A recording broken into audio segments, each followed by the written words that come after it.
What happens when the person serving you warm bread is also burying bodies in the snow? This is the true story of Robert Hansen. Anchorage, Alaska, a city on the edge of the wild, blanketed in snow, embraced by towering mountains, and guarded by silence so deep it could swallow secrets whole. In the 1970s, Anchorage was booming, an oil rush town, alive with promise, a place where families settled to build quiet lives, where neighbors waved as they passed, where the wilderness was adventure, not danger. But beneath that blanket of snow, a darker truth was beginning to stir, one that would stain the city's quiet reputation forever. Robert Hansen was part of this town's fabric. To most, he was harmless, a shy baker with a soft stutter, known for fresh bread and polite nods at church. He had a wife, he had children, he had a reputation for being ordinary, painfully ordinary. But Robert Hansen's story didn't begin in Alaska. It began far from this frozen frontier. Born in 1939 in Iowa, Hansen was a small, awkward boy, the son of a strict Danish immigrant father. He was bullied, rejected by girls, mocked for his stutter and severe acne. The shame burrowed deep. The anger festered quietly. He found power in the woods. Alone with a rifle, he hunted animals with an obsessive precision. But for Robert Hansen, the thrill of the hunt wouldn't stay in the forest for long. In his 20s, Hansen's rage first broke through the surface. He set fire to a school bus garage, an act of revenge, some say, against a town that laughed at him. He was caught, served time, then moved on, as if nothing had happened. By the time he settled in Anchorage, the shadows inside him were growing restless. The wilderness offered more than isolation. It offered the perfect hunting ground. His first known victims were not what the world might expect. Young women. Many were new to town, some working as dancers or hitchhiking for adventure and fast money. They trusted the wrong man. He promised them quick cash, a ride, a job. They vanished into the cold. Behind each missing woman was a normal life, once vibrant. Daughters, sisters, dreamers chasing a fresh start at the edge of America. One by one, Anchorage's quiet promise began to crack. Missing posters went up. Rumors whispered through the bars downtown. But few connected the dots. Who would suspect the shy baker, the father, the neighbor who handed out warm pastries with cold, dead eyes? Long before his name would terrify Alaska, Robert Hansen wove himself into the town's trust. Baking by day, hunting by night, his secret life had begun, and the peaceful shadow over Anchorage would never be the same. Anchorage, once a promise of frontier freedom, was changing. The shadows grew longer. The nights felt colder, and women were disappearing. What started as whispers in dimly lit bars soon turned to panic on the morning news. The disappearances were no longer isolated rumors. They were patterns. Young women, night after night, each vanishing with no trace, as if the earth swallowed them whole. And somewhere deep in the woods, Robert Hansen's secret hunts became more brazen, more vicious. Hansen's method was as cruel as it was calculated. He'd lure his victims with the promise of cash, a ride home, a modeling job, a few easy dollars dancing for a private show. Then he'd trap them, bind them, fly them deep into Alaska's frozen wilderness in his small bush plane. There, under the endless sky, the hunt began. He'd set them free for a moment, a cruel illusion of hope. And then, like prey, they'd run. He'd stalk them through the trees, a hunter savoring every heartbeat of terror. For Hansen, the thrill was never just the kill. It was the chase, the domination, the power he never tasted as a boy now spilled like blood on the snow. By the early 1980s, the missing persons reports were stacking up.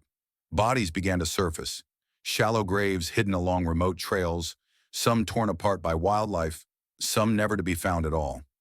The frequency was horrifying. What had been an occasional tragedy was now a pattern of slaughter. Dancers refused late-night gigs alone. Taxis were hailed in pairs. Mothers warned daughters not to hitchhike, not to trust kind offers from strangers or neighbors, or even familiar faces at the bakery. Anchorage's pulse quickened with fear. A town built on trust was now gripped by suspicion. Police were overwhelmed. The oil boom brought money, but it also brought transients. New faces every week, strangers who could disappear without a trace, without family to ask why.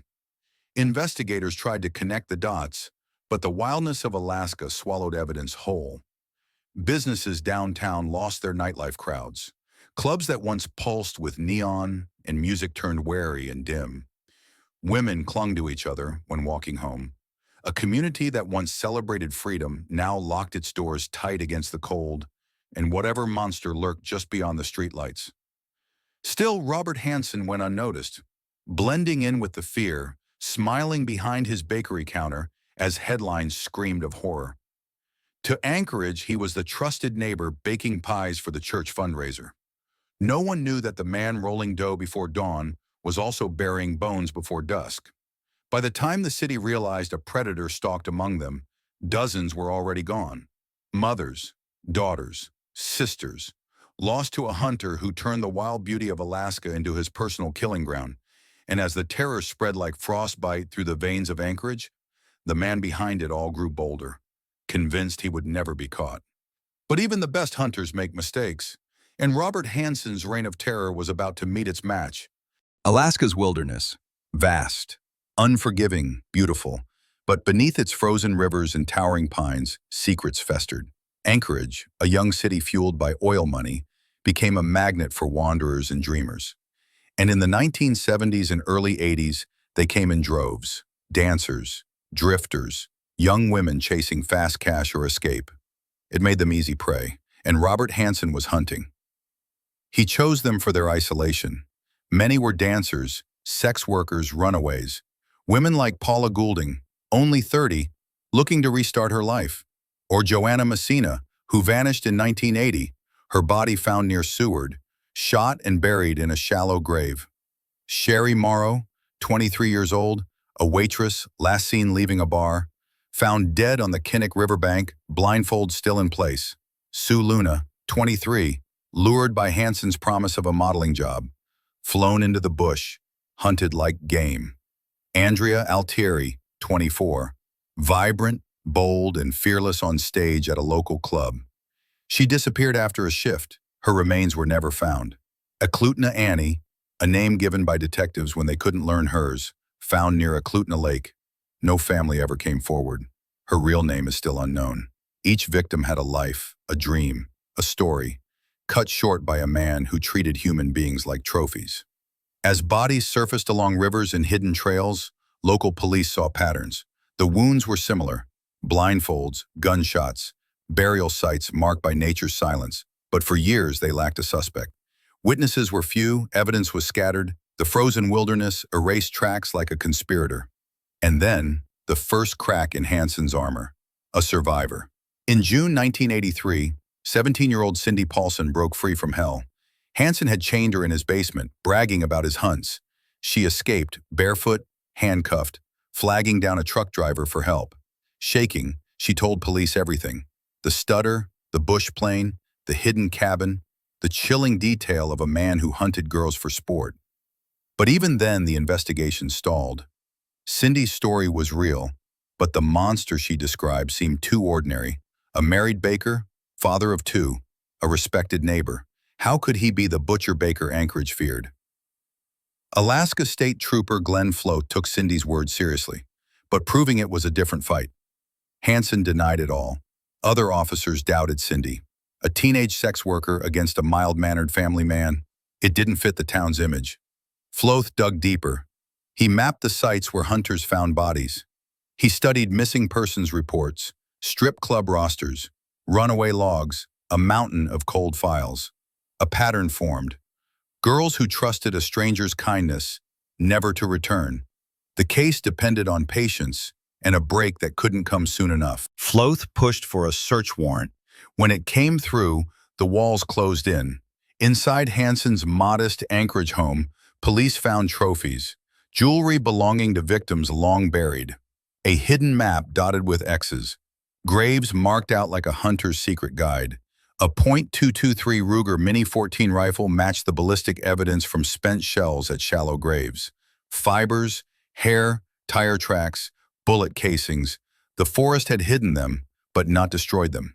The puzzle pieces fell into place. Witnesses who once feared speaking out now found courage in numbers. Dancers, bartenders, cab drivers, even Hansen's acquaintances began to whisper the same name. In October 1983, the shy baker with cold eyes faced the truth he could no longer bury. When confronted with the map, the jewelry, the rifle, and Cindy's story, Hansen broke.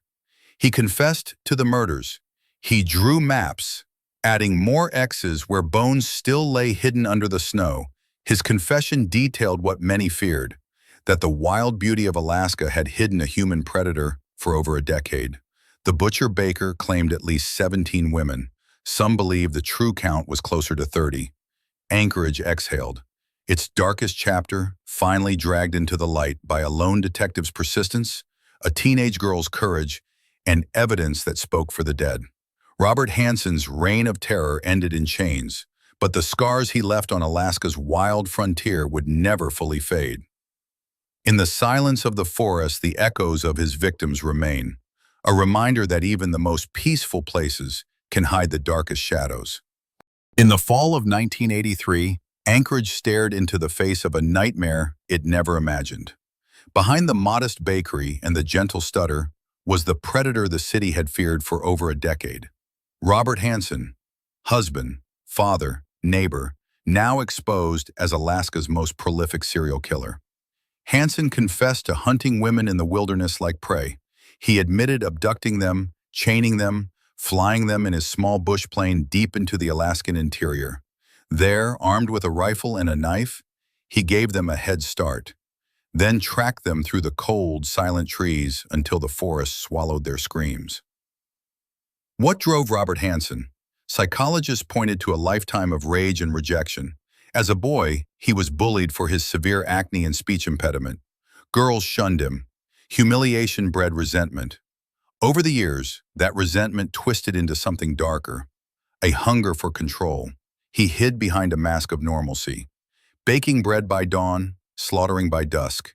In his mind, he was not just a hunter of animals, but of people, women who, in his warped view, deserved punishment for a world that never accepted him. Experts called him a classic organized predator, methodical, intelligent, patient. He chose victims he believed no one would miss. He learned the land, mapped it, used Alaska's wilderness as both his accomplice and his graveyard. In court, the calm facade cracked. Hansen pleaded guilty to 4 murders: Sherry Morrow, Joanna Messina, Paula Goulding, and Eklutna Annie, but confessed to at least 17. Many believed the real number was far higher. He faced his final reckoning in a packed courtroom, the air heavy with the ghosts of the lost. Families of victims sat just feet away from the man who stole their daughters. Some wept, others stared blankly, trying to find humanity in eyes that held none. In 1984, Robert Hansen was sentenced to 461 years plus life, no chance of parole. The courtroom doors closed behind him, and he would never walk free again.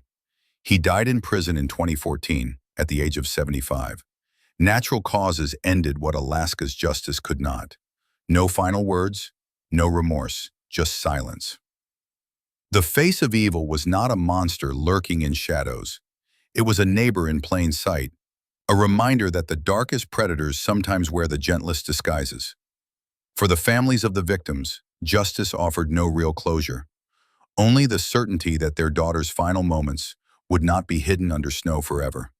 And for Anchorage, the butcher baker remains a warning etched into its frozen soil, that evil can grow anywhere, even in a quiet town at the edge of the world. Their names remain, their voices, silenced by a hunter's bullet, still echo through the trees. In the wild silence of Alaska, the story of Robert Hansen is not just about how darkness took root, but how light finally found it. Long after Robert Hansen drew his final breath behind prison walls, his darkness still lingers in the cold forests of Alaska. But this is not where the story truly ends. The true story belongs to the women whose lives he tried to erase. Daughters, sisters, friends, each with dreams that stretched far beyond the snowy wilderness that became their grave. Names like Sherry Morrow, Paula Goulding, Joanna Messina, Sue Luna, and so many others. Their faces once lost behind headlines of horror. Today, their stories live on, carried by the families and communities that refuse to let them disappear. Parents and siblings who never stopped searching, detectives who would not look away, survivors like Cindy Paulson, whose bravery gave voice to those who could no longer speak. In their strength, we find a different kind of legacy, one of courage, resilience, and the power of truth. Anchorage changed in the wake of this tragedy. People looked closer at neighbors, cared deeper for strangers. Clubs and businesses worked to protect the vulnerable. Families hugged their daughters tighter at night. And in the frozen soil where Hansen buried his secrets, communities found something stronger than fear. A reason to stand together, to watch out for each other, to speak up when shadows grow too long. This story reminds us that evil can hide in plain sight, but so can bravery, so can kindness, so can the strength to say, never again. To the families who still grieve, your daughters are not forgotten. Their names echo in every story told, every lesson learned, every voice that refuses to be silenced. Thank you for joining us in remembering the victims and for helping keep their memories alive. If their story moved you, share this video, leave a comment, and let your voice join theirs. Like, subscribe, and stand with us as we continue to shine a light on true stories. Stories that remind us that even in the coldest places, hope can still rise.